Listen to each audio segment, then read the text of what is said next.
في كتاب نظرية الفستق فهد عامر الأحمدي بيقول لك تم عمل تجربة بأنهم حطوا 9 أشخاص في غرفة استعدادا لإجراء مقابلة وظيفية.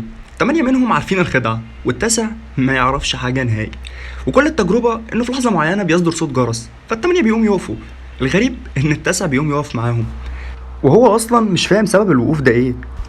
بعديها بيبدأوا يخرجوهم واحد ورا التاني من الغرفة لحد ما يسيبوا التاسع اللي مش عارف حاجة لوحده فيها. فالغريب إنه مع صوت الجرس بيقوم يقف لوحده في الغرفة. الأشد غرابة إنهم لما جربوا دخلوا ناس معاه الغرفة جداد ومش فاهمين التجربة كان بيأمرهم يقفوا وهو أصلا مش فاهم السبب، وكأنه الحارس الحامي للفكرة دي. كل ما في الموضوع إنه بيقلد بس.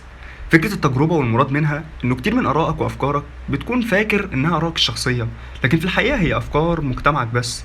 وده بيفكرني بقول الله تعالى: إذا قيل لهم اتبعوا ما أنزل الله قالوا بل نتبع ما ألفينا عليه آباءنا أولو كان آباؤهم